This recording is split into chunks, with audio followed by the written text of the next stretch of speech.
Vale.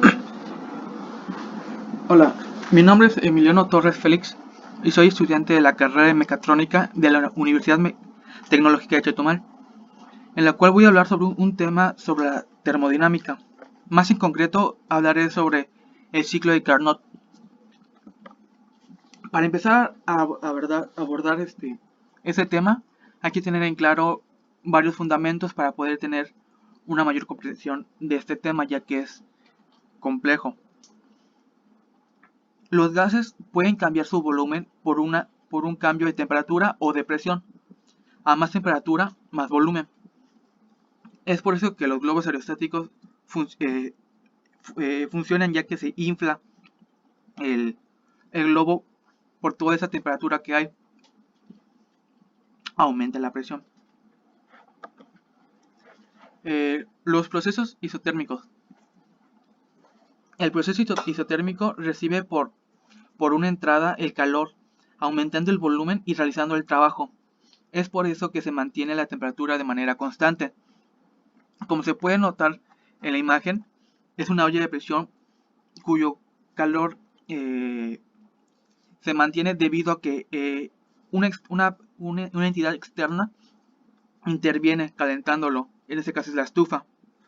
Por lo tanto, como se nota en el manómetro, la presión aumenta y por ende también el volumen. En cambio, un proceso adiabático, la temperatura se mantiene constante debido a que no tiene interacción con cualquier elemento externo, ya que debido a un aislante protege ese lugar donde el volumen y la temperatura, donde el volumen y la presión varía, pero no la temperatura.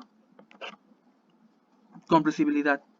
Se define como la facilidad con que podemos comprimir un fluido. Esto es reducir su volumen mediante la aplicación de una presión externa. Al reducir el volumen de cualquier fluido, aumenta su presión debido al poco espacio que tienen las moléculas para estar moviéndose. Expansibilidad. Es la propiedad de los gases de ocupar todo el volumen disponible, distribuyéndose homogéneamente. Caso contrario, al expandir el fluido, las moléculas tienen mayor espacio en donde moverse y por ende la presión disminuye y el volumen aumenta, la presión disminuye.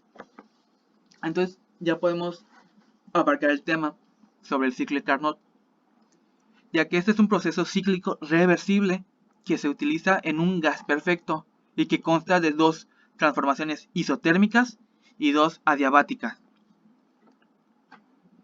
Como se ve en la imagen, es un ciclo que se lee de forma a favor de las manecillas del reloj, en donde se ve cómo se expande y se comprime teniendo 4 transformaciones.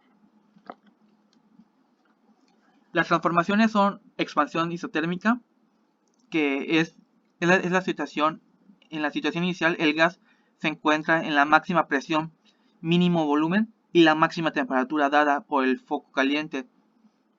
En contacto con el foco, el gas se expande disminuyendo la presión y aumentando el volumen de forma isoterma, o sea que la temperatura se mantiene constante, por lo que se absorbe el calor de la fuente. La expansión adiabática se aísla térmicamente al recipiente que contiene el gas, por ello no existe transferencia de calor con el exterior como se había dicho antes. Así que continúa expandiéndose, pero en esta etapa se consigue además que el gas disminuya su temperatura. Después, en la compresión isotérmica, en esta etapa se comprime el gas aumentando la presión y disminuyendo el volumen de que éste ocupa, manteniendo constante la temperatura. Dada esta situación, el gas cede calor al foco frío. Y finalmente, la compresión adiabática, aislando térmicamente el sistema que evoluciona comprimiéndose y aumentando su temperatura hasta el estado inicial, que era la expansión isoterma. y vuelve a hacer el ciclo.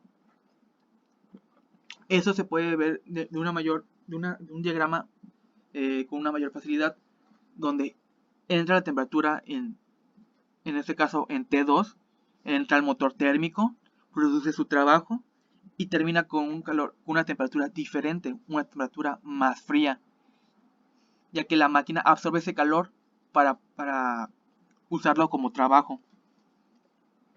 Un ejemplo de esto sería hacer un ejercicio, que sería calcular el calor que cede la fuente fría en cada ciclo de una máquina de Carnot que funciona entre las temperaturas de 600 grados y 300 grados Celsius, en donde absorbe 80 joules de calor de la fuente caliente durante cada ciclo. Para empezar, en el ciclo de Carnot se usa la unidad de medida Kelvin.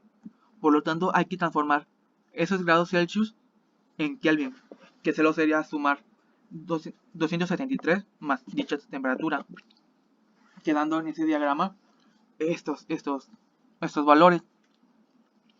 Necesitamos ver cuánta energía cede.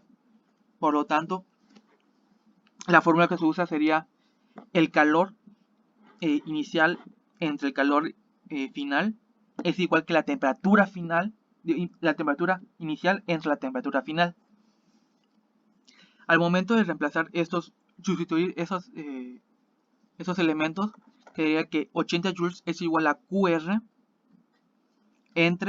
es igual a 873 Kelvin entre 573 Kelvin, en donde si despejamos el calor de la temperatura más fría, o sea QR, quedaría que 80 por 573 entre 873, y resolviéndolo quedaría que al final quedarían 52.5 joules, calor que se cedió de la fuente fría, como se ve aquí. Y pues eso es todo. Muchas gracias.